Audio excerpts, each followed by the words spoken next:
এটা ছিল জাদুর বাগান। আর এই বাগানের পাহারাদার ছিল ছোট পরী, টুনটুনি। ফুলগুলোকে খুব ভালোবাসত, পানি দিত, গান গাইত।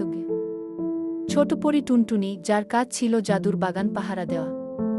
হঠাৎ একদিন সেই বাগানের সবচেয়ে গুরুত্বপূর্ণ জাদুর ফুলটি হারিয়ে যায়। টুনটুনি বের হয় সেই ফুল খুঁজতে। টুনটুনি পরী সাহস করে ঢুকে পড়ে গভীর জঙ্গলের ভিতরে। গাছের পাতায় ছিল ফিসফিস আওয়াজ, কোথাও কোথাও অদ্ভুত আলো। কিন্তু টুনটুনি ভয় পায় না। তার মনে শুধু একটাই প্রশ্ন, জাদুর ফুলটা কোথায়? জঙ্গলের ভিতরে এক গাছের গোড়ায় থাকত খরগোশ। খরগোশ হাসছে, মাথা নাড়ছে। টুনটুনি হাত জোর করে কিছু জানতে চাইছে। খরগোশ দাদা, আপনি কি আমার জাদুর ফুলটাকে দেখেছেন? হুম, গত রাতে এক ঝড় এসেছিল, তারপর আমি এক চকচকে কিছু উড়তে দেখেছি পশ্চিম দিকে গিয়ে।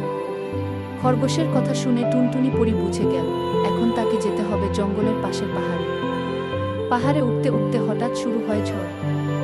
বাতাসে ওড়ে পাতাগুলো, গাছগুলো কাঁপে। টুনটুনি পরী ভয় পেয়ে পড়ে যায় একটা পাথরের নিচে। এই যে ছোট পরী, ভয় পেও না, আমি তোমাকে সাহায্য করব।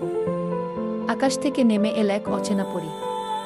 সে টুনটুনিকে টেনে তুলে বলল, চলো, আমরা একসাথে খুঁজে বের করব জাদুর ফুল।